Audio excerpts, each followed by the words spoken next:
Previously on the Judson Graham YouTube channel. Judson, 20 years old, lives in a van full-time. He's been flying paramotors for 4 years and teaching people how to fly them professionally in Florida for 2 years. He's also an aspiring filmmaker. Hi guys, I bought a rice cooker, and I want to make a video about my first time using a rice cooker. Judson reacts to a rice cooker. He wants to make films full-time, so he started making videos of himself flying around on his paramotor and sharing them on YouTube. These videos garnered just enough attention that a company by the name of Team Fly Halo said, "Hey, we see you want to make videos. Come out west and make videos with us. We'll sponsor you." So he quits his job teaching people how to fly paramotors in Florida, gets in his van, drives north, and spends 3 weeks with his family, then drives west. 0.0 miles into my convoy to Colorado, but we are officially leaving my parents' house. First to Indiana, then to Kansas, then to Colorado, where he spends a few days looking at mountains. This shit straight up looks like a Toblerone bar, come on. Then moved on to Utah, went to Moab, flew in a canyon, got a text from a random guy named Victor, went, met Victor, flew with Victor. Even though he just met a new friend, after 3 weeks on the road, he was longing to meet somebody familiar. So he drove north to Salt Lake City, Utah. Met his old friends Chris Byler and Jamie Freese. Dudettes. Went paragliding at a real paragliding launch site for the first time, fell in love, ended up buying a new glider. Then drove south, more desert, more friends, and also a motorcycle. He has 1 week before he has to meet his correspondent from Team Fly Halo for the first time in Southern California to potentially go skydiving for the first time solo, period. Driving through the San Bernardino Mountains in his van, he realizes he's near some people he's followed on Instagram for over 5 years. They're a group of people who fly paragliders high in the San Bernardino Mountains at a place called Crestline, and they call themselves the Crestline Kooks. He spent 2 days with them with the goal of meeting friends he's known online for years in real life and meeting new friends, to fly at the Crestline, have a few experiences where he got lost entirely in the moment, and finally to figure out what a kook is. This is part 2 of Judson Meets the Crestline Kooks. If you haven't seen part 1, I highly suggest you click the link in the description or the link up in the corner. I think it's the left one, right now, and watch the first one. Then come back, because it may not make as much sense without the context of the first one, but I hope to edit this one in a way that kind of makes sense.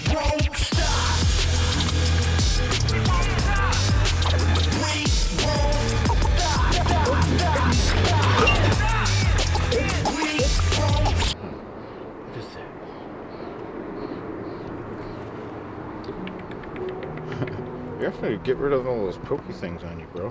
You got some stickers. Let's stir it. Let me see. So I found this little guy as a pinky.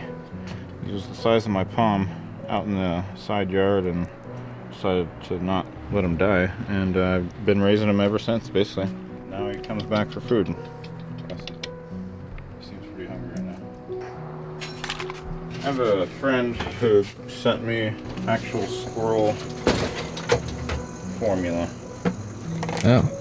And yeah, it's just a powder form of milk. And you're mixing it up in the stir. I got a heat plate that stirs it up.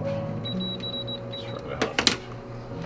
But feed them through these little syringes here. Let's see.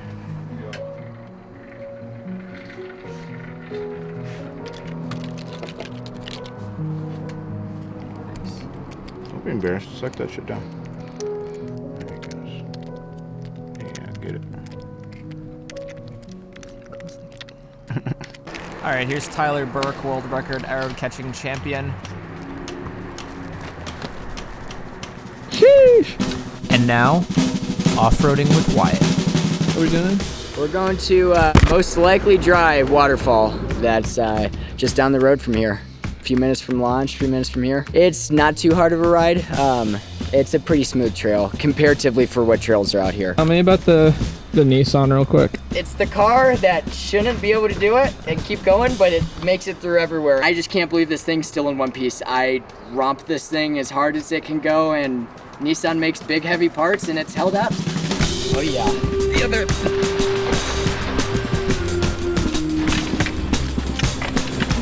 Woo! Look at this.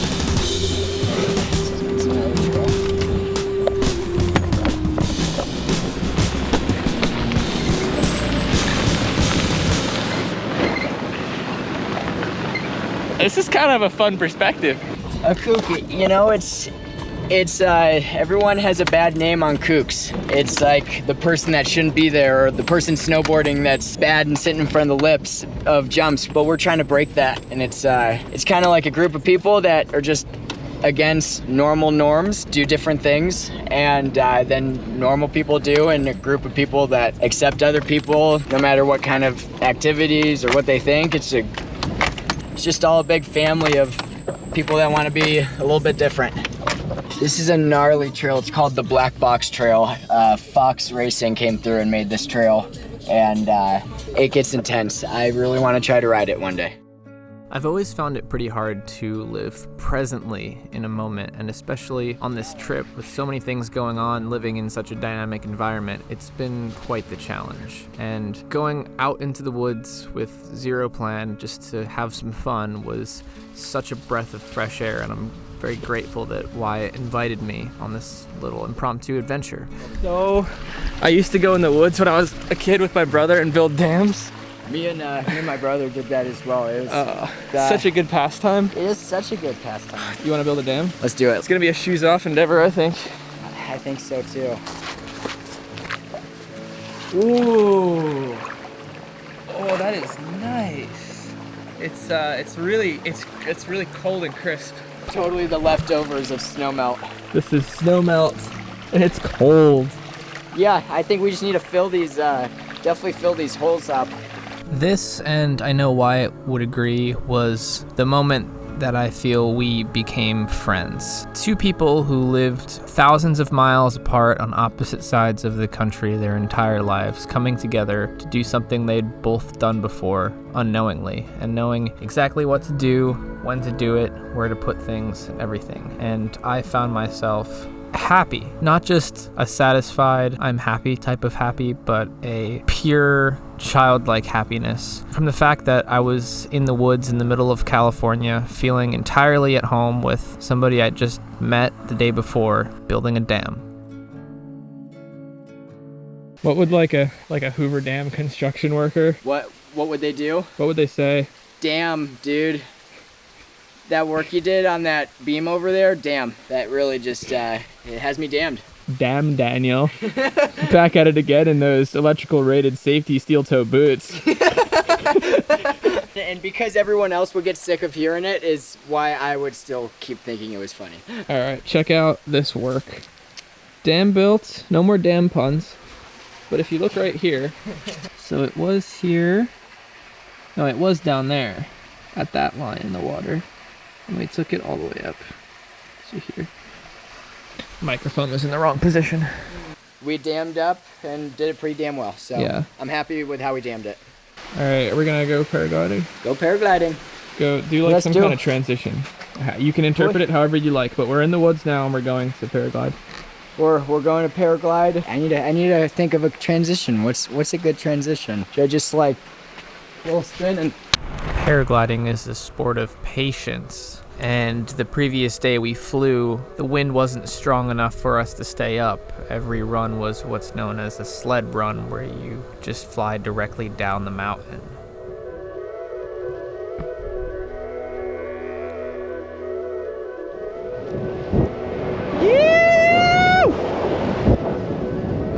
Getting all the lift right here. The point of paragliding, in my opinion, is to stay up via the power of nature. In this case, using ridge lift, which is wind coming up the mountain, pushing air upwards to keep yourself in the air. And this night, that worked. It was my first night flying in ridge lift at the Crestline, enough to stay up.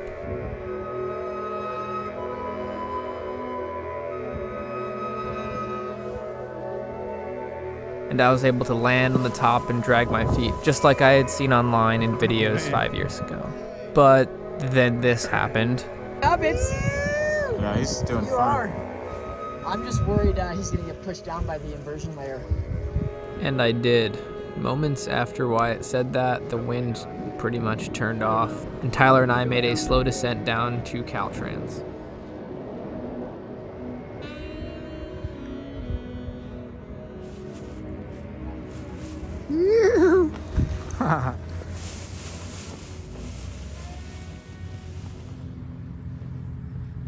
Well, I got cut off by an amateur on top of the wind dropping out on me, but besides that, it was fun. Crestline is it's an awesome spot, but every day is kind of like a snowflake, you know, so every day is different. Will landed at the bottom of the hill. We're eating Skittles now. This is the part of flying. This is why I got into it, actually.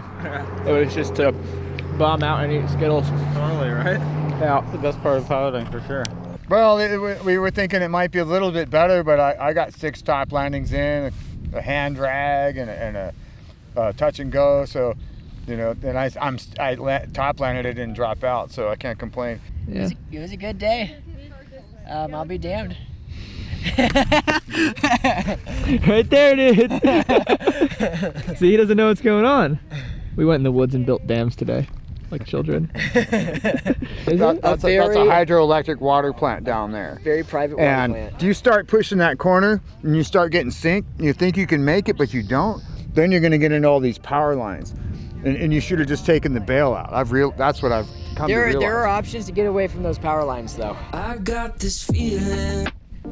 Right around sunset, we noticed that the winds picked up just enough that we could kite our gliders pretty easily on the launch site, which brought us to the bright idea of giving me a big push, and maybe I could make a pass on the launch site because I had the most efficient wing there. Pack your bags and I'll grab the door. We'll head straight for the sun. I've been thinking we should get away. Leave our troubles for another day. Really nice. I'll take you to a sunny place. Get away. I just wanna be with you. Yeah, light as a butterfly. Troubles for another day. Woo! Wanna take you to a sunny place. Get away. I just wanna be with you. Roll down the window. Drinking the strawberry Is that like a 30? breeze. Close your eyes and let go. Breathe in the blue sky energy. Yeah! Oh, sweet. Actually, that song, if you knew that song and could play it, that'd be hilarious. Let me look. I could get you. Alright, so at what point in your life did you decide that your living room needed to have a pool table in it? Well, actually, we got the pool table kicked down for free, but actually there's no such thing as a free pool table. This is a one-piece slate on this table, which is the best. Actually, it's a really good table because of that. And I'll tell you, this slate, which it probably weighs up to 700 pounds. Did you like pool beforehand, or were you just like, I'm Oh, getting of course, I've been playing pool since I was a little kid. Okay. So it's like, you know, finally you have a pool table. But yeah, the waitress at the Bear House, you know, told us, hey, well, you know, we want to get rid of this pool table, and they just gave it to us for free. I wound up kicking down our crew $100 2 times moving it. Tyler, why the glasses? It's just safety. You know, you can never be too safe in any situation, in any moment, and any time of your life. Sorry, so fashionable. It's like, Looking back on this little adventure so far, I can't believe it was only 48 hours I spent with the Crestline Kooks. They immediately made me feel like I fit in and was one of them. I appreciate everyone's generosity, even just being invited over to Darren's house to play some pool. It really feels like they have a flying family up there, and that's one of the most incredible parts about the flying community is the people you meet. So thank you, Crestline Kooks, for being so hospitable. I really appreciate it, and I hope that if you're watching this video, you enjoyed it and like these type of stories, because I enjoyed making this video. If you're not already subscribed, please do me a favor and hit the subscribe button to support the adventure. Thank you all so much for watching, and I look forward to seeing you next week.